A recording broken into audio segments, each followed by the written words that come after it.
అభ్యర్థులకు ముఖ్య గమనిక. ఆంధ్రప్రదేశ్ మరియు తెలంగాణ స్కూల్ అసిస్టెంట్ బయోలాజికల్ సైన్స్కి ప్రిపేర్ అవుతున్న అభ్యర్థులందరికీ ఒక ప్రత్యేక అవకాశం. మన సక్సెస్ జర్నీ టీవీ ఛానల్ సౌజన్యంతో ఇంటర్మీడియట్ స్థాయిలోని బోటనీ మరియు జువాలజీ అంశాలపై సమగ్రమైన వివరణ ఇవ్వబడుతుంది. సమయం: ప్రతిరోజు సాయంత్రం ఉచిత లైవ్ క్లాసులు నిర్వహించబడతాయి. ప్రత్యేకత: క్లాస్ ముగిసిన వెంటనే ఆ టాపిక్ పైన ముఖ్యమైన ప్రాక్టీస్ బిట్స్ MCQs కూడా అందించబడతాయి.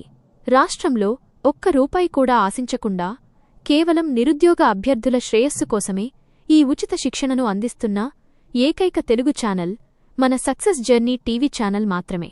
కాబట్టి అభ్యర్థులు ఈ అవకాశాన్ని సద్వినియోగం చేసుకోండి. నోటిఫికేషన్ మిస్ అవ్వకుండా ఉండటానికి ఇప్పుడే ఛానల్ని సబ్స్క్రైబ్ చేసుకుని ఆల్ నోటిఫికేషన్ బెల్ ఐకాన్ నొక్కండి. మీ మిత్రులకు మరియు వాట్సాప్ గ్రూపులలో ఈ సమాచారాన్ని తప్పకుండా షేర్ చేయండి. మిమ్మల్ని ప్రభుత్వ ఉద్యోగులుగా చూడాలని మేము మనస్ఫూర్తిగా ఆకాంక్షిస్తున్నాము. సక్సెస్ జర్నీ టీవీ, మీ విజయమే మా లక్ష్యం. All the best. ఖమ్మం జిల్లా వేంసూర్ రాంబాబు గారు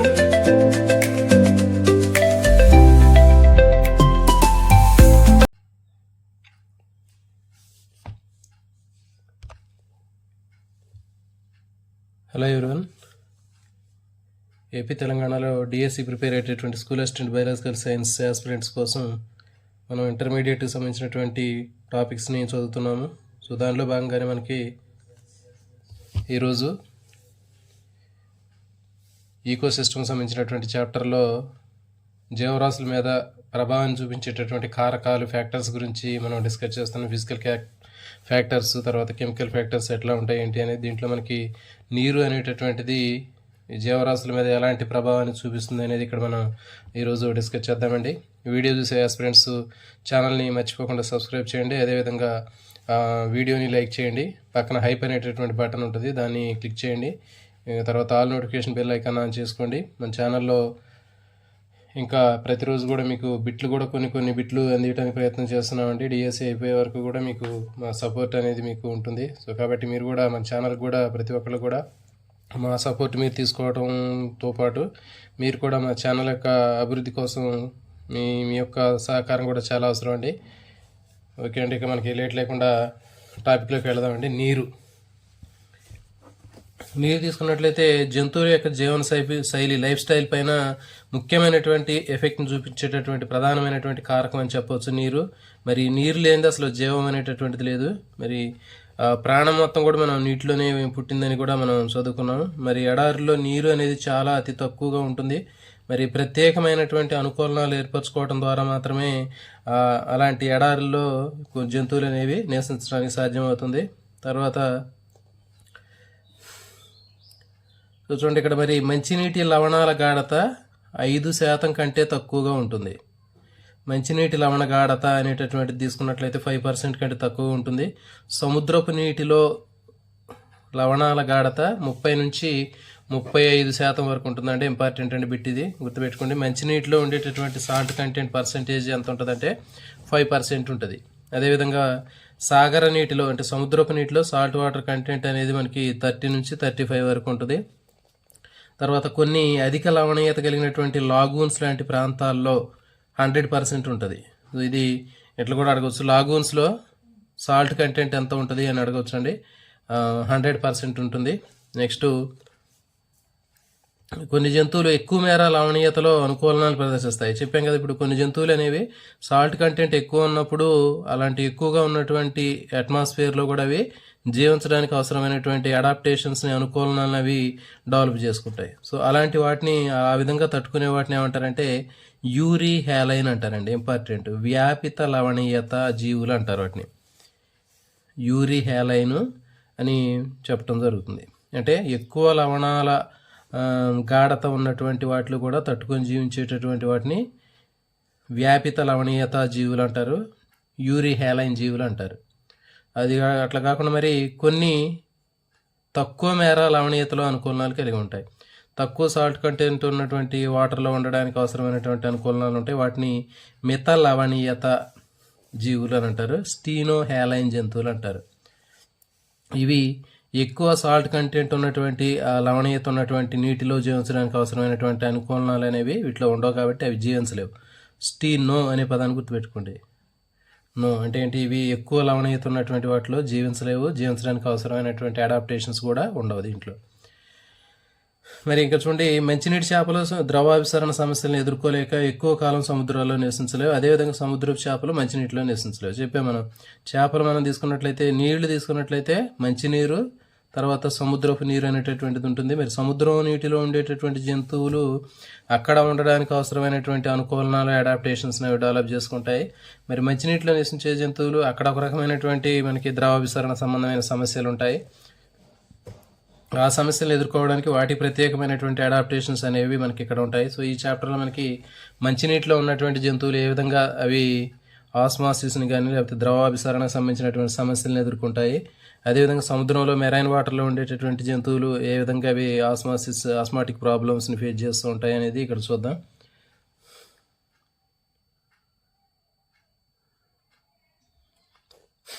సిలబస్ మొత్తం చెప్తామండి. ప్రశాంత్ గారు రెగ్యులర్గా మీకు ప్రతిరోజు రెగ్యులర్గా మనం ఒక టాపిక్ని మీకు చెప్తామండి. అందులో కూడా మన ఛానల్లో దాదాపు ఇంటర్మీడియట్ ఫస్ట్ ఇయర్ జువాలజీలో 80% సిలబస్ చెప్పామండి. మనకి 2 చాప్టర్లు మాత్రమే ఉన్నాయి, 2-3 చాప్టర్లు మాత్రమే బ్యాలెన్స్ ఉన్నాయి. మిగిలినటువంటివన్నీ కూడా మీకు ఇట్లా బుక్లోనే ఎక్స్ప్లెయిన్ చేసినవి ఉన్నాయి. మన ఛానల్లో మనకి ప్లేలిస్టులు ఉంటాయి చూడండి. Intermediate first year botany zoology అనేవి ఉంటాయి. సో మొత్తానికి ఓవరాల్గా బాటనీ జువాలజీ కూడా మనకి దాదాపు 80% సిలబస్ కంప్లీట్ చేసామండి. మిగిలినటువంటి కొంత పెండింగ్ ఉన్నటువంటివి ఇక్కడ మనం చెప్తున్నాము. సో ఇవి అయిపోయిన తర్వాత మనకి నెక్స్ట్ కంప్లీట్గా ప్రాక్టీస్ బిట్లు, వీటికి సంబంధించినటువంటి రివిజన్ మీద మనం ప్లాన్ చేద్దామండి. సో లేనటువంటి అంశాలను ఇక్కడ నేను చెప్తున్నాను. మిగిలినటువంటి మొత్తం కూడా మీరు మనకున్నటువంటి ఆ ప్లేలిస్ట్లో చూడండి. అవన్నీ కూడా ఫ్రీ ఆఫ్ కాస్ట్ తోటి మీకు వీడియోలన్నీ కూడా అవైలబుల్గా ఉంటాయి. ఫస్ట్ ఇయర్, సెకండ్ ఇయర్ సంబంధించినటువంటివి కొన్ని బోర్డు యూజ్ చేసి చెప్పాము, మరి కొన్ని డైరెక్ట్గా ఇట్లా అకాడమీ బుక్లో ఎక్స్ప్లెయిన్ చేసి చెప్పామండి. సో ఇక లేట్ లేకుండా మీ నెక్స్ట్ టాపిక్లోకి వెళ్దాం.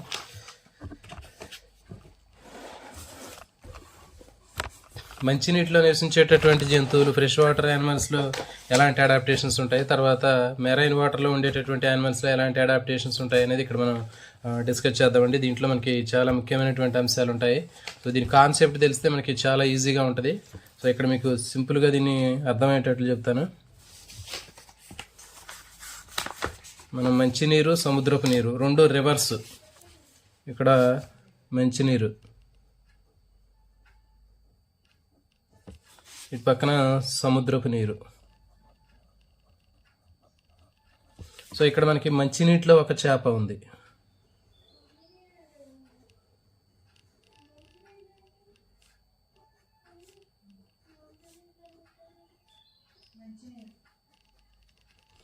ఓకే, ఇక్కడ సముద్రం నీటిలో మెరైన్ వాటర్లో ఒక ఫిష్ ఉంది.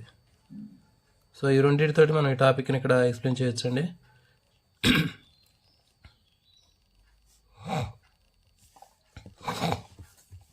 ఇక్కడ చూడండి, మనకి మంచినీటిలో ఉన్నప్పుడు ఏదైనా ఒక చేపను తీసుకున్నప్పుడు మంచినీటిలో ఉన్నటువంటి మంచినీటి యొక్క గాఢత అనేది తక్కువ ఉంటుంది, లో కాన్సన్ట్రేషన్, తక్కువ గాఢత ఉంటుంది.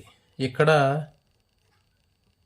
మంచినీటిలో ఉన్నటువంటి చేపల్లో శరీర ద్రవాల గాఢత ఎక్కువగా ఉంటుందండి.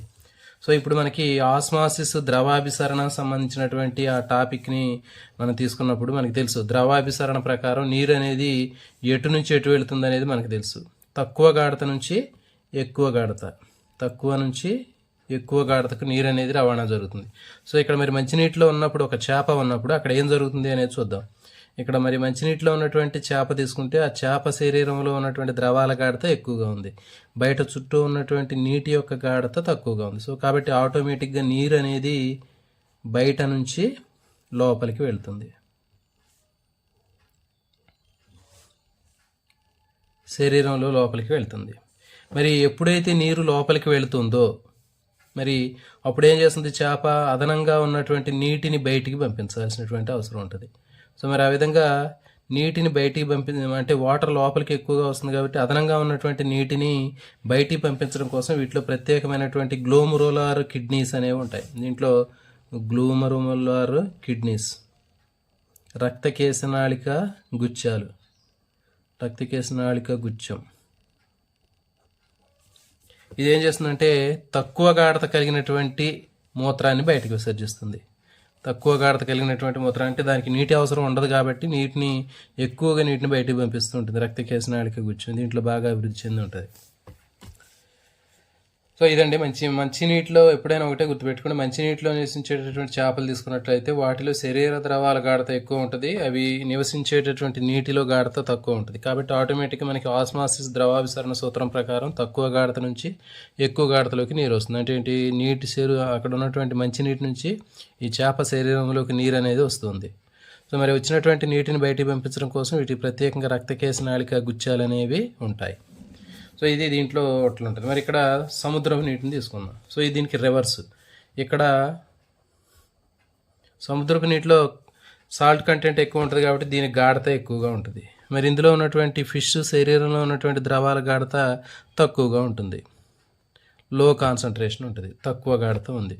సో కాబట్టి ఇప్పుడు ఏమవుతుంది, ఆటోమేటిక్గా తక్కువ గాఢత నుంచి ఎక్కువ గాఢతకి, అంటే సముద్రపు నీటిలో నివసించేటటువంటి చేపలలో శరీరంలో ఉన్నటువంటి నీరు ఆటోమేటిక్గా బయటికి వెళ్తూ ఉంటుంది. సో ఈ విధంగా మనకి ఇక్కడ ద్రవాభిసరణం అనేది ఇట్లా రివర్స్గా జరుగుతుంది.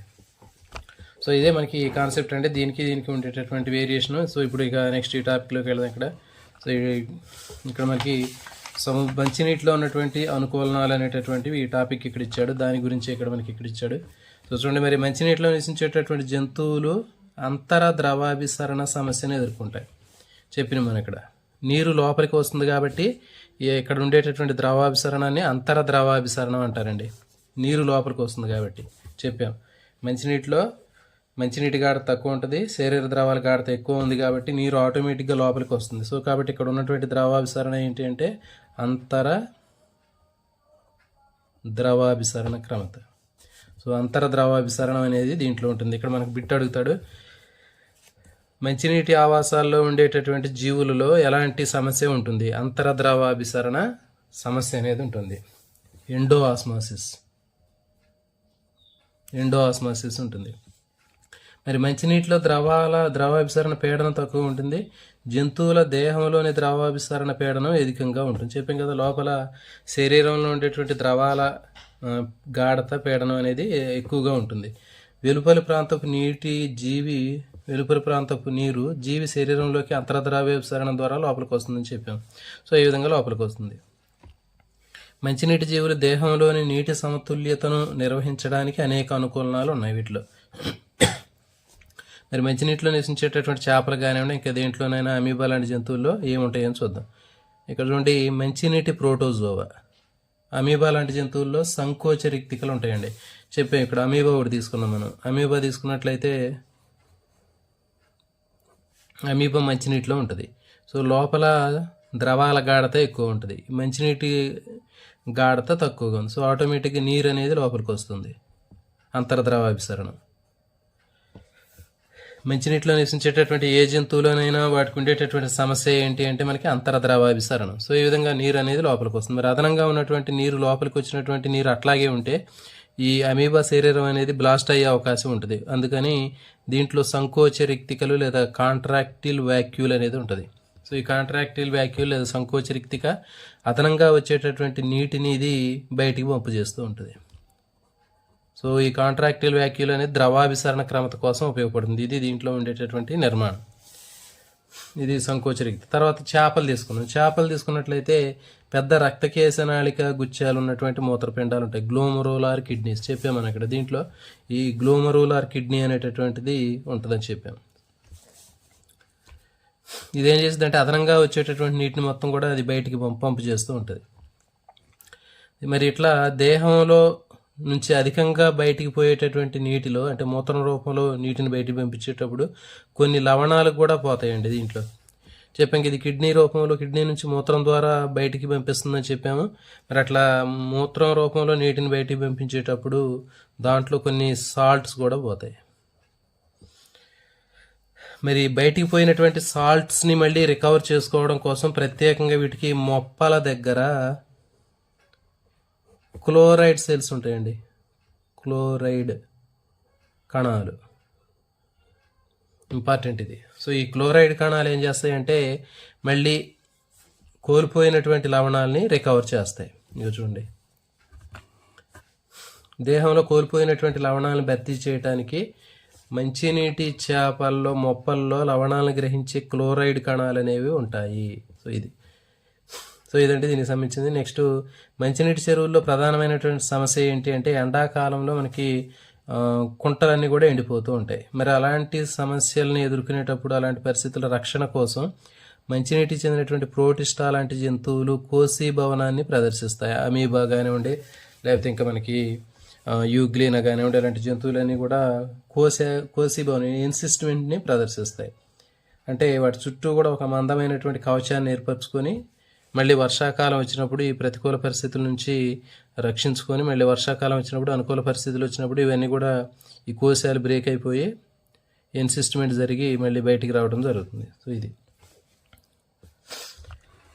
నెక్స్ట్ ఇంకా ఎండాకాలంలో ప్రతికూల సమస్యల నుంచి రక్షించుకోవడం కోసం స్పంజికల్లో అలైంగికోత్పత్తి నిర్మాణాలు జెమ్యూల్స్ అనేవి ఏర్పడతాయండి. ఇవి కూడా ఇది ఎండాకాలంలో ప్రతికూల పరిస్థితుల నుంచి రక్షించుకోవడం కోసం మనకి స్పంజికల్లో జెమ్యూల్స్ అనే నిర్మాణాలు ఏర్పడతాయి. నెక్స్ట్ ఇంకా మరి ఎండాకాలంలో ఉన్నటువంటి ఆ నీటి ఎద్దడి నుంచి రక్షించుకోవడం కోసం మనుగడ సాగించడం కోసం ఆఫ్రికన్ ఊపిరితిత్తి African lung fish Protopterus important అండి. ఇది బురదలో కూరిపోయి చుట్టూ కూడా ఒక జెలటినస్ పౌచ్ లాంటి దాన్ని తయారు చేసుకుంటుంది. జిగట కోశాన్ని ఏర్పరచుకొని వేసవి కాలం మొత్తం దాంట్లోనే ఉంటుంది. తర్వాత వర్షాకాలం వచ్చినప్పుడు మళ్ళీ ఆ కోశాన్ని పగలగొట్టుకొని బయటికి రావడం జరుగుతుంది. సో ఇది దీనికి సంబంధించినటువంటి అంటే ఇక్కడ మనకి బిట్లు ఇక్కడ ఏమడుగుతాడంటే చూడండి, ఆఫ్రికన్ ఊపిరితిత్తి చేప. సో దీని మీద మనకి బిట్ ఆఫ్రికన్ ఊపిరితిత్తి చేపను గుర్తించండి అంటాడు. ప్రోటెప్టెరస్ అండి, గుర్తుపెట్టుకోండి. ఇది అంటే ఒక్కొక్క ఖండంలో ఎట్లాంటివి ఊపిరితిత్తి చేపలు ఉంటాయండి. ఆస్ట్రేలియా తీసుకున్నట్లయితే ఆస్ట్రేలియాలో నియోసెరటోడస్ అంటారు దాన్ని, నియోసెరటోడస్ ఆస్ట్రేలియాలో. ఆఫ్రికాలో ప్రోటెప్టెరస్, అమెరికాలో లెపిడోసైరన్. సో ఇట్లా ఉంటాయండి. తర్వాత మనకి ఆ టాపిక్లో మనం అక్కడ చేపలకు సంబంధించినటువంటి దాంట్లో ఉంటాయి. సో ఇవి ఊపిరితిత్తి చేపలండి. ఒక్కొక్క కాంటినెంట్లో ఇవి మనకు కనిపిస్తుంటాయి. ఆస్ట్రేలియాలో అయితే నియోసెరటోడస్ అంటారు, లంగ్ ఫిష్. ఉత్తర అమెరికాలో అయితే ఆఫ్రికాలో అయితే ప్రోటెప్టెరస్, అమెరికాలో అయితే లెపిడోసైరన్. సో వీటిలో మనకి ఇట్లా జిగురు కోశాన్ని ఇవి ఏర్పరచుకుంటాయి. నెక్స్ట్, మంచినీటి స్పంజికలు జెమ్యూల్స్ వేటిలో కనిపిస్తాయని అడుగుతాడు. జెమ్యూల్స్ అనేటటువంటి ప్రతికూల పరిస్థితుల నుంచి రక్షించుకోవడం కోసం ఈ జెమ్యూల్స్ అనే నిర్మాణాలు వేటిలో ఏర్పడతాయి అని అడుగుతాడు. ఇవి స్పంజికల్లో ఏర్పడతాయి.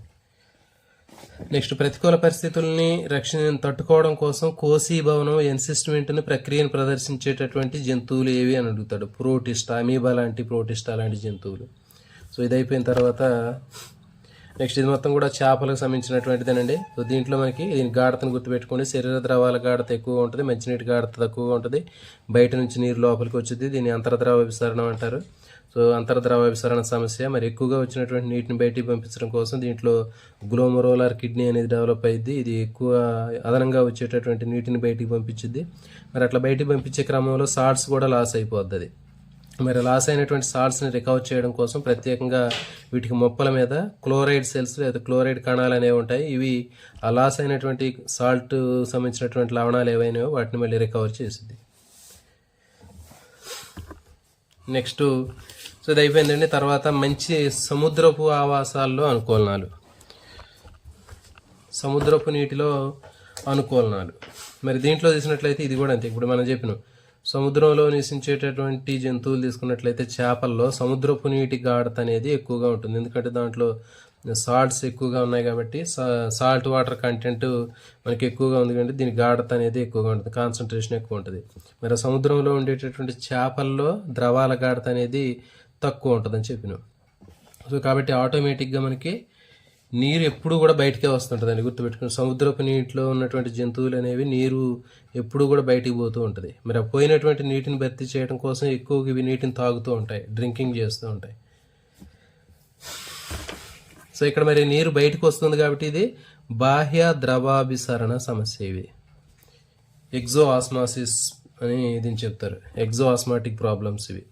సముద్రంలో నివసించేటటువంటి జంతువులు. ఇక చూడండి, సముద్రపు ఆవాసాల్లో లవణాల గాఢత దేహ ద్రవాల గాఢత కంటే ఎక్కువగా ఉంటుంది. బయట గాఢత అనేది ఎక్కువగా ఉంటుంది. ఫలితంగా సముద్ర జంతువుల దేహం నుంచి నీరు నిరంతరం బాహ్య ద్రవాభిసరణ ద్వారా నీరు బయటికి వెళ్ళటం జరుగుతుంది. మరి నీరు బయటికి పోతే ఏమవుతుంది? డిహైడ్రేషన్ అయింది, దానికి నిర్జలీకరణం అయింది. మరి ఇలాంటి సమస్యను పరిష్కరించడం కోసం వీటిలో వృక్క ప్రమాణాలు నెఫ్రాన్స్ అనేవి తక్కువగా ఉన్నటువంటి రక్తకేశనాళిక గుచ్చరహిత మూత్రపిండాలు ఉంటాయి. దీంట్లో ఏ గ్లోమురోలార్ కిడ్నీస్ ఉంటాయండి. సో ఇది గుర్తుపెట్టుకోండి. దీంట్లో ఏ గ్లోమురోలార్ రక్తకేశనాళిక గుచ్చ రహిత మూత్రపిండాలు అనేవి దీంట్లో ఉంటాయి. దీంట్లో మాత్రం మంచినీటిలో మాత్రం రక్తకేశనాళిక గుచ్చ మూత్రపిండాలు అనేవి దేంట్లో ఉంటాయి అని అడుగుతారు. బాగా అభివృద్ధి చెందినవి మంచినీటి చేపల్లో ఉంటాయి, గుర్తుపెట్టుకోండి. సముద్రపు నీటిలో ఇవి ఉండవు. రక్తకేశనాళిక గుచ్చ రహిత కిడ్నీస్ అనేవి ఉంటాయి దీంట్లో. రక్తకేశనాళిక గుచ్చ రహిత మూత్రపిండాలు అనేవి మనకి సముద్రపు నీటిలో ఉంటాయండి. ఇది ఇంపార్టెంట్, గుర్తుపెట్టుకోండి. సో ఇవేం చేస్తుంటే మూత్రం ద్వారా విసర్జించబడేటటువంటి నీటిని తగ్గిస్తాయి ఇవి. కోల్పోయినటువంటి నీటిని భర్తీ చేయడం కోసం సముద్ర చేపలు ఎక్కువగా నీటిని లోపలికి తీసుకోవడం వల్ల లవణాలు దేహ ద్రవాలతో కలిసి అంతర సమతుల్యతలో అస్థిరత ఏర్పడుతుంది. దీన్ని దేహంలో లవణాల యొక్క సమతాస్థితిని నియంత్రించడంలో లవణాలు స్రవించే క్లోరైడ్ కణాలు మొప్పలు ఉంటాయి. ఇక చూడండి, దీనికి రివర్స్. ఇప్పుడు చెప్పిన మనం ఎక్కువగా నీరు అనేది బయటికి పోతుందని చెప్పినాం. శరీరంలో నుంచి నీరు బయటికి పోవటం వల్ల డీహైడ్రేషన్ జరుగుతుంది. సో మరి పోయినటువంటి నీటిని ఇది మళ్ళీ బ్యాలెన్సింగ్ చేయడం కోసం, కంపెన్సేషన్ కోసం నీటిని తాగుతుంది. నీటిని తాగే క్రమంలో నీటితో పాటు మళ్ళీ సాల్ట్స్ ఎక్కువగా బాడీలోకి వస్తాయి. సో మరి అదనంగా వచ్చినటువంటి సాల్ట్ కంటెంట్ లోపలికి వస్తే మళ్ళీ బ్యాలెన్సింగ్ దెబ్బతింటుంది. అందుకని అదనంగా వచ్చినటువంటి సాల్ట్స్ ఏవైతే ఉన్నాయో ఆ సాల్ట్స్ని మళ్ళీ ఇవి బయటికి పంపించడం కోసం వీటికి గిల్స్ మీద క్లోరైడ్ సెల్స్ అనేవి ఉంటాయి. చెప్పిన మనం సేమ్ ఇక్కడ కూడా అంతే. సో వీటికి కూడా క్లోరైడ్ సెల్స్ ఉన్నాయి, వీటికి కూడా ఉన్నాయి. దీనికి ఏంటి తేడా ఏంటి అంటే ఇక్కడ చూడండి, ఇవి లోపల నుంచి బయటికి పంపిస్తున్నాయి, ఇవి బయట నుంచి లోపలికి వస్తున్నాయి. సో ఇది మొత్తం రివర్స్ అండి. ఒకటి గుర్తుపెట్టుకుంటే ఈజీగా మనం గుర్తుపెట్టుకోవచ్చు. ఇక్కడ రక్తకేశనాళిక గుచ్చ మూత్రపిండాలు ఎక్కువగా ఉంటాయి. ఇక్కడ దీంట్లో రక్తకేశనాళిక గుచ్చరహిత మూత్రపిండాలు ఉంటాయి. సో దీంట్లో ఉన్నటువంటి క్లోరైడ్ సెల్స్ లోపల నుంచి సాల్ట్స్ని బయటికి పంపిస్తాయి, ఎందుకంటే ఇది డ్రింకింగ్ చేసి నీళ్ళు లోపలికి వస్తుంది కాబట్టి. సో మరి ఇట్లా ఉంటుంది. నెక్స్ట్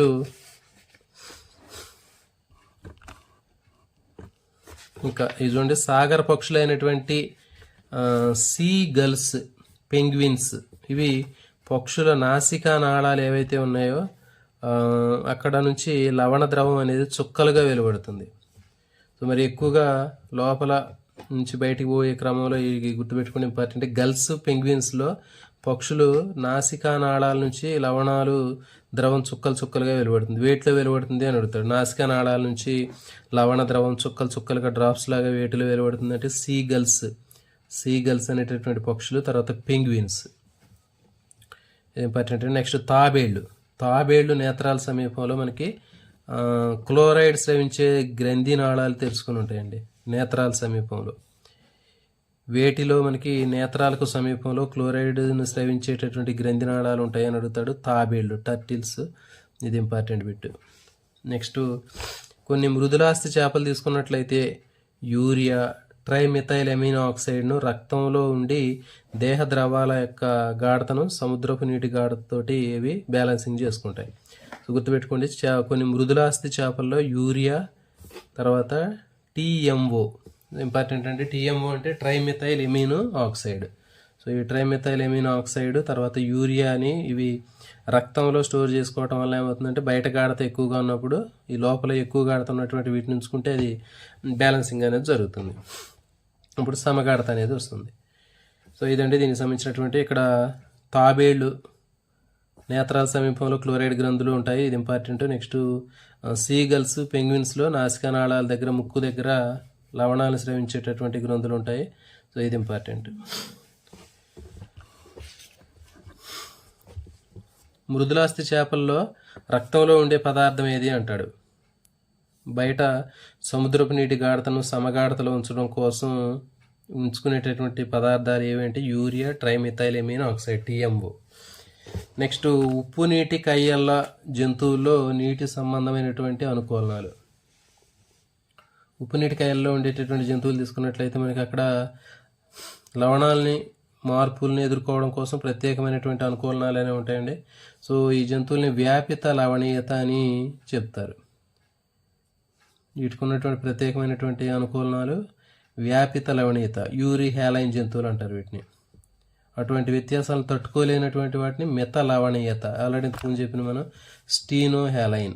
ఉప్పు నీటి కయ్యల్లో ఎక్కువ లవణ మార్పులను తట్టుకోగలిగినటువంటి జంతువుల్ని వ్యాపిత లవణీయత జంతువులు అంటారు, యూరి హ్యాలైన్. మరి ఎక్కువ లవణీయత వ్యత్యాసాలను తట్టుకోలేనటువంటి వాటిని మిత లవణీయత జంతువులు, స్టీనో హ్యాలైన్ జంతువులు అంటారు.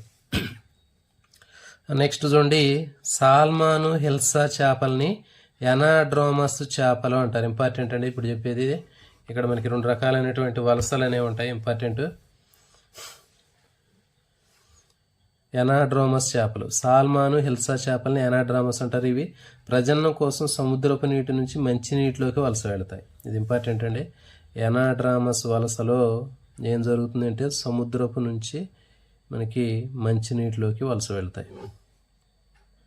సముద్రపు నీటి నుంచి మంచినీటిలోకి వెళ్ళేటటువంటి వలసని ఎనాడ్రామస్ వలస అంటారు. సముద్రపు నీటి నుంచి మంచినీటిలోకి వెళ్ళే వలసని ఎనాడ్రామస్ వలస అని చెప్పడం జరుగుతుంది. ఇంపార్టెంట్ అండి, బిట్టు డైరెక్ట్గా అడుగుతాడు. ఎనాడ్రోమస్ వలసలో చేపలు ఎటు నుంచి ఎటు వలస వెళ్తాయి అంటాడు. సముద్రపు నీటి నుంచి మంచినీటిలోకి, సముద్రం నుంచి మంచినీటిలోకి వెళ్తే దాన్ని ఎనాడ్రోమస్ వలస అంటారు. ఎగ్జాంపుల్ సాల్మాను హిల్సా, సాల్మాను హిల్సా, సాల్మాను హిల్సా ఇవ్వండి. ఎనాడ్రోమస్ వలస అంటే సముద్రపు నీటిలో నుంచి మంచినీటిలోకి వలస వెళ్ళేటటువంటి విధానాన్ని ఎనాడ్రోమస్ వలస అంటారు, సాల్మాను హిల్సా. నెక్స్ట్ ఇంకోటి కెటాడ్రామస్ వలస, దీనికి రివర్స్. కెటాడ్రామస్ వలస అంటే మంచినీటిలో నుంచి సముద్రపు నీటిలోకి వలస వెళ్ళటం. దీనికి ఎగ్జాంపుల్ ఏంటి, యాంగ్యుల్లా బెంగాలియన్సిస్. ఇది ఇంపార్టెంట్ అండి. కెటాడ్రోమస్కి వలసకు ఉదాహరణ ఏది అడుగుతాడు, యాంగ్యుల్లా. సో ఇదేం చేసిందంటే ప్రత్యుత్పత్తి కోసం నదుల నుంచి సముద్రాల్లోకి వెళ్ళింది, రివర్స్. మంచినీటిలో నుంచి సముద్రపు నీటిలోకి వలస వెళ్తుంది ఇది. మరి లవణీయత మార్పులకు అనుకూలంగా చేపల్లో రక్తకేశ నాళిక, గుచ్చె, మూత్రపిండాలు వీటిలో సర్దుబాటు చేసుకుంటాయి. తర్వాత క్లోరైడ్ కణాలు ఉంటాయని చెప్పినాం. సో ఇవి పరిస్థితిని బట్టి విసర్జించే విధంగా ఉంటాయి, లేకపోతే గ్రహించే విధంగా ఉంటాయి. సో ఇప్పుడు లోపలికి నీరు ఎక్కువగా వస్తుంది అనుకోండి, వచ్చినప్పుడు సాల్ట్ కంటెంట్ ఎక్కువైనప్పుడు ఆ క్లోరైడ్ కణాలు బయటికి పంపించే విధంగా ఉంటాయి, క్లోరైడ్స్ని. సో ఈ విధంగా మనకి ఇక్కడ చాలా చాలా ఇంపార్టెంట్ అండి. ఈ 2 గుర్తుపెట్టుకోండి. మనకి ఎనాడ్రోమస్ ఉదాహరణకి వలసకి ఉదాహరణ సాల్మాను హిల్సా. ఇవి సముద్రపు నీటి నుంచి మంచినీటిలోకి వలస వెళ్తాయి. కెటాడ్రోమస్ వలసకి ఎగ్జాంపుల్ యాంగ్యుల్లా బెంగాలియన్సిస్. ఇది మంచినీటి నుంచి సముద్రంలోకి, అంటే నదుల నుంచి సముద్రంలోకి వలస వెళ్తుంది.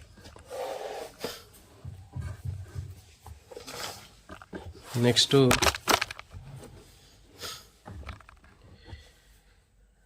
భూచర జీవనానికి నీటి సంబంధమైనటువంటి అనుకూలనాలు తీసుకున్నట్లయితే బాహ్యంగా లభించేటటువంటి నీటి వనరులు లభ్యం కాకపోతే ఉత్తర అమెరికాలో ఎడారిలో కంగారు ఎలుక, ఇంపార్టెంట్ అండి ఇది, క్యాంగరూ ర్యాట్. సో ఇదేం చేస్తుంది అంటే శరీరానికి కావాల్సినటువంటి నీటి అవసరాలకు దేహంలో ఉన్నటువంటి కొవ్వుని ఆక్సీకరణం చేయడం ద్వారా తీసుకుంటుంది. సో ఇది ఇంపార్టెంట్ అండి. ఇది కొవ్వుని ఆక్సీకరణం చేసి నీటిని ఉపయోగించుకునేటటువంటి జంతువు ఏది అంటే కంగారు ఎలుక. సో ఇది మనకి 9th క్లాస్లో కూడా ఉంటుందండి. ఇది జీవితంలో ఎప్పుడు కూడా ఒక చుక్క నీటిని కూడా తాగదని మనకి 9th క్లాస్లో ఇస్తాడు. సో మరి ఇది దీనికి కావాల్సినటువంటి నీరు అనేది ఎక్కడి నుంచి పొందుతుందంటే అంటే అది మెటబాలిక్ యాక్టివిటీస్ అని చెప్పేది, జీవక్రియల్లో వచ్చేటటువంటి నీటిని ఉపయోగించుకుంటుంది. కొవ్వును ఆక్సీకరణం చేసినప్పుడు వచ్చేటటువంటి నీరు ఏదైతే ఉందో ఆ నీటిని ఉపయోగించుకుంటుంది. సో ఇక్కడ ఈ ప్రక్రియలో నీరు అనేది ఒక బై ప్రోడక్ట్గా ప్రొడ్యూస్ అవుతుంది. అంతేకాకుండా ఇంకా కంగారు ఎలుక ఏం చేస్తుందంటే అధిక గాఢత కలిగినటువంటి మూత్రాన్ని విసర్జించింది. ఎక్కువ గాఢత కలిగినటువంటి మూత్రాన్ని, నీరు తక్కువగా ఉన్నటువంటి అసలు లేనటువంటి అధిక గాఢత కలిగిన మూత్రాన్ని విసర్జిస్తుంది. సో ఇట్లా చేయడం వల్ల ఏమైందంటే నీరు వృధా కాకుండా అది రక్షించుకుంటుంది. నెక్స్ట్ మొక్కలు. ఎడారి మొక్కల్లో పత్రాల ఉపరితలం పైన మందమైనటువంటి క్యూటికిల్ లేయర్ అనేది ఉంటుందండి, అవబాసిని. మరి పత్ర రంధ్రాల్లో లోతైనటువంటి గుంతలలో ఉండటం వల్ల బాష్పోత్సేకం ద్వారా పోయేటటువంటి నీటి శాతం తగ్గిద్ది. ఎడారి మొక్కల్లో మరి ఎక్కువగా బాష్పోత్సేకం ద్వారా నీరు బయటకు పోతూ ఉంటుంది. అందుకని చెప్పేసి వీటిలో పత్ర రంధ్రాలు అనేవి పైన ఉండకుండా లోతైనటువంటి గుంటల్లో ఉంటాయి ఇవి. సో ఇట్లా ఉండటం వల్ల ఏమైతే నీరు తక్కువగా ఆవిరైపోతుంది. నెక్స్ట్ వీటిలో ప్రత్యేకమైనటువంటి కిరణజన్య సంయోగ క్రియ పథం అనేది ఉంటుందండి, క్యామ్, క్రాసులేషన్ యాసిడ్ మెటబాలిజం అనేటటువంటిది. క్రాసులేషన్ యాసిడ్ మెటబాలిజం అనేటటువంటి ప్రత్యేకమైనటువంటి చర్య ద్వారా పగటి వేళలో పత్ర రంధ్రాలు మూయబడి ఉంటాయి. సో ఇది బిట్టికిట్లా అడుగుతాడండి. ఎడారి మొక్కల్లో పగటి వేళ పత్ర రంధ్రాలు మూసుకోవడానికి అవసరమైనటువంటి ప్రత్యేకమైనటువంటి మెకానిజం ఏది అని అడుగుతాడు. అది CAM, క్రాసులేషన్ యాసిడ్ మెటబాలిజం, కిరణజన్య సంయోగ క్రియ పదం అనేది ప్రత్యేకంగా ఉండటం వల్ల వీటిలో పగటి వేళల్లో పత్ర రంధ్రాలు అనేవి మూసి ఉంటాయి. ఇంకా ఉపనిషా లాంటి జంతువులు తీసుకున్నట్లయితే, మొక్కలు తీసుకున్నట్లయితే ఎడారిలో వీటికి ఎలాంటి పత్రాలు కూడా ఉండవు. మరి దీంట్లో పత్రాలు అనేవి ముళ్ళుగా మారతాయి. సో నీటి నష్టాన్ని తగ్గించడం కోసం పత్రాలు అనేవి ముళ్ళుగా మోడిఫికేషన్ జరుగుతాయి, థారన్స్, స్పైన్స్ లాగా. మరి ఆకులు లేవు కాబట్టి మరి ఆకులు జరపాల్సినటువంటి కిరణజన్య సంయోగ క్రియ ఏదైతే ఉందో దాన్ని మనకి గ్రీనిష్గా ఉన్నటువంటి కాండం ద్వారా జరుగుతుంది. సో ఇది 9th క్లాస్లో కూడా ఉంటుంది టాపిక్. సో ఇది దీనికి సంబంధించిందండి, నీటికి సంబంధించినటువంటిది. తర్వాత ఒక చిన్న 2 సబ్ టాపిక్స్ ఉన్నాయి. ఇంకా మనకి మృత్తిక, పీడనం. సో ఇవి కూడా అయిపోతే మనకి ఈ సెషన్ అనేది క్లోజ్ అయిపోతుంది. మృత్తిక చూద్దాం. వివిధ ప్రాంతాల్లో మృత్తిక యొక్క స్వభావం, లక్షణాలు, శీతోష్ణ స్థితి, శైథిల్య క్రియ మీద ఆధారపడి ఉంటుంది. వెదరింగ్ ప్రాసెస్ అంటే మట్టి యొక్క స్వభావం, లక్షణాలు, శీతోష్ణ స్థితి అనేది శైథిల్య ప్రక్రియ మీద ఆధారపడి ఉంటుంది.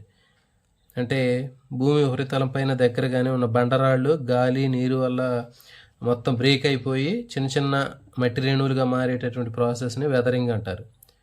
అంటే ఒక ప్రదేశంలో ఉండేటటువంటి మట్టి కానీ వాటి యొక్క లక్షణాలు కానీ దేని మీద ఆధారపడి ఉంటుందంటే శైథిల్య ప్రక్రియ మీద, వెదరింగ్ అనేటటువంటి ప్రాసెస్ మీద ఆధారపడి ఉంటుంది. నెక్స్ట్ ఇంకా దీంట్లో మనకి ఏం బిట్స్ ఏం లేవండి, జస్ట్ కొంచెం చిన్న టాపిక్. నెక్స్ట్ పీడనం, ప్రెజర్. పీడనం అనేది మహాసముద్రాలు లోతుతో పాటు మారే ముఖ్యమైనటువంటి కారకం అండి. అంటే సముద్రాల్లో లోతు పెరుగుతూ ఉంటే పీడనం అనేది మారుతూ ఉంటుంది. భూమి ఉపరితలం పైన ఉన్నటువంటి జంతువులు సముద్ర మట్టం వద్ద ఉన్నటువంటి పీడనం కంటే 1 అట్మాస్ఫియర్ తక్కువ పీడనాన్ని ఎదుర్కొంటాయి. ఇది ఇంపార్టెంట్ అండి. భూమి ఉపరితలం మీద ఉన్నటువంటి జంతువుల్ని సముద్ర మట్టం వద్ద ఉన్నటువంటి జంతువులతో కంపేర్ చేసినప్పుడు అక్కడ 1 అట్మాస్ఫియర్ పీడనం అనేది తక్కువగా ఉంటుంది. భూమి ఉపరితలం మీద ఉన్నటువంటి జంతువులు పీడనం అనేది సముద్రపు మట్టం వద్ద ఉన్నటువంటి జంతువుల పీడనం కంటే 1 అట్మాస్ఫియర్ తక్కువగా ఉంటుంది. జనరల్గా మనకి గాలి కంటే నీరు బరువు ఎక్కువగా ఉంటుందండి. అందుకనే సాగర జంతువులు భూచర జంతువుల కంటే ఎక్కువ పీడనానికి లోనవుతాయి. భూమి మీద ఉండేటటువంటి జంతువులు తర్వాత సముద్రంలో ఉండేటటువంటి జంతువులు మనం కంపేర్ చేసినట్లయితే భూచర జంతువుల కంటే సముద్రంలో ఉన్నటువంటి జంతువులకి ఎక్కువ పీడనాన్ని అవి గురవుతాయి. ప్రతి 10 మీటర్ల లోతుకు 1 అట్మాస్ఫియర్ పీడనం అనేది పెరుగుతుంది. ఇంపార్టెంట్ అండి ఇది. సముద్రపు నీటిలో ప్రతి 10 మీటర్ల లోతుకు ఎంత పీడనం పెరుగుతుంది అంటాడు. 1 అట్మాస్ఫియర్, 2 అట్మాస్ఫియర్లు అట్లా మనకి ఆప్షన్స్ ఇస్తాడు. సో గుర్తుపెట్టుకోండి, 1 అట్మాస్ఫియర్ పీడనం అనేది పెరుగుతుంది అంటే ప్రతి 10 మీటర్ల లోతుకి. మరి ఈ విధంగా తీవ్రమైనటువంటి పరిసరాల్లో జీవించడం కోసం వీటిలో ప్రత్యేకమైనటువంటి అనుకూలనాలు అనేవి ఏర్పడటం జరుగుతుంది. నెక్స్ట్ ఇక్కడ నుండి సాగర మట్టం నుంచి అత్యంత ఎత్తైన ప్రదేశం 3500 మీటర్ల కంటే ఎక్కువ ఎత్తైనటువంటి మనాలి దగ్గర ఉన్నటువంటి రోహటాంగ్ పాస్, టిబెట్లో ఉన్నటువంటి మానస సరోవరం వెళితే ప్రతివారు కూడా ఖచ్చితంగా అక్కడ మనకి ఆల్టిట్యూడ్ సిక్నెస్ని ఎదుర్కొంటామంట. అంటే సముద్ర మట్టం నుంచి మనం బాగా పైకి వెళ్ళినప్పుడు దాదాపు 3500 మీటర్ల పైకి వెళితే మనం అక్కడ ఒక రకమైనటువంటి ఇబ్బందికరమైనటువంటి పరిస్థితికి గురవుతాం. దాన్ని ఏమంటారంటే ఆల్టిట్యూడ్ సిక్నెస్ అని చెప్పడం జరుగుతుంది. అంటే లక్షణాలు అంటే ఏంటి, నాసియా అంటే వికారంగా ఉండటం, లేకపోతే వాంతి అయినట్లుగా ఉండటం, తర్వాత అలసట ఇట్లాంటివి కనిపిస్తూ ఉంటాయి. సో ఫర్ ఎగ్జాంపుల్ మనకి జేఎన్టీయూలు ఎక్కితే మనకి ఎట్లా కనిపిస్తుందో అలాంటి లక్షణాలు అనేవి కనిపిస్తాయి పైకి ఎక్కితే. సో మరి ఈ అసాధారణమైనటువంటి హృదయ స్పందన కూడా ఉంటుంది. దీనికి కారణం ఏంటంటే మరి అక్కడ ఎత్తైనటువంటి ప్రాంతంలో పీడనం తక్కువగా ఉంటుంది, కావాల్సిన ఆక్సిజన్ కూడా తక్కువగా లభ్యమైంది. ఈ రెండు గుర్తుపెట్టుకోవాలి. సాగర మట్టం నుంచి అంటే సముద్ర తీరం నుంచి 3500 మీటర్ల కంటే ఎత్తు పైకి పోయినప్పుడు అక్కడ మనకి నాసియా, తర్వాత అలసట, అసాధారణ హృదయ స్పందన మొదలైనటువంటి ఆల్టిట్యూడ్ సిక్నెస్ ఉండటానికి కారణం ఏంటి అని అడుగుతాడండి. గుర్తుపెట్టుకోండి, మనకి హైట్ పెరిగినప్పుడు పైకి పోతే పీడనం అనేది తక్కువగా ఉంటుంది. తక్కువ స్థాయిలో ఉన్నటువంటి పీడనము మనకు కావాల్సినటువంటి 21% ఆక్సిజన్ ఉన్నటువంటి ఆక్సిజన్ ఉండదు అక్కడ. సో కాబట్టి ఆక్సిజన్ లభ్యత కూడా తక్కువగా ఉంటుంది. సో దీని కారణంగా మనకి ఏంటంటే అక్కడ ఇలాంటి లక్షణాలు కనిపిస్తాయి. దీన్నే ఆల్టిట్యూడ్ సిక్నెస్ అని పిలవటం జరుగుతుంది. మరి ఆల్టిట్యూడ్ సిక్నెస్ని క్రమంగా మనం వాతావరణ అనుకూలత ద్వారా అధిగమించవచ్చు. మరి అనుకూలమైనటువంటి వాతావరణ పరిస్థితులు కల్పించడం ద్వారా ఆ సిక్నెస్ని మనం రికవర్ చేయవచ్చు. సో ఇది దీనికి సంబంధించినటువంటి అంశం అండి. దీంట్లో మనకి గుర్తుపెట్టుకోండి, ఇక్కడ మనకి సముద్ర మట్టం నుంచి 3500 మీటర్లు పైకి వెళితే ఏమవుతుందంటే పీడనం తక్కువగా ఉంటుంది, ఆక్సిజన్ కూడా అందుబాటులో ఉండదు. అందుకని మనకి ఆల్టిట్యూడ్ సిక్నెస్ అనేది వస్తుంది. దీని లక్షణాలు ఇవి. సముద్రం లోతుకు పోతే మాత్రం 10 మీటర్ల లోతుకి ఒక అట్మాస్ఫియర్ పీడనం అనేది పెరుగుతుంది, పైకి పోతే తగ్గుతుంది. సో ఇది దీనికి సంబంధించినటువంటి టాపిక్ అండి. రేపు సెషన్లో మనం జీవుల మధ్య జరిగేటటువంటి అంతర్చర్యలు, ఇంటరాక్షన్స్ బిట్వీన్ లివింగ్ ఆర్గానిజమ్స్ అనేది ఉంటుంది. ఆ టాపిక్ గురించి రేపు నెక్స్ట్ సెషన్లో చూద్దాం. వీటికి సంబంధించినటువంటి ప్రాక్టీస్ బిట్లు రేపు ఇచ్చే ప్రయత్నం చేస్తామండి. థ్యాంక్ యూ అండి. వీడియో చూసే యాస్పిరెంట్స్కి చాలా తక్కువ మంది చూస్తున్నారు. మరి మన యాస్పిరెంట్స్ అందరికి కూడా చాలామందికి డిఎస్సి నోటిఫికేషన్ దగ్గరకు వస్తే కానీ దీని మీద ఇంట్రెస్ట్ పెరిగేటట్లేరు. సో కాబట్టి చాలా అంటే పదుల్లోనే ఉన్నారు మన వీడియో చూసే యాస్పిరెంట్స్ అందరూ కూడా. కాబట్టి ఎక్కువ మంది వీడియో చూసినట్లయితే రాబోయేటటువంటి రోజుల్లో మంచి డిఎస్సిలో సక్సెస్ అవ్వడానికి అవకాశం ఉంటుందండి. థ్యాంక్ యూ అండి. Thank you for watching.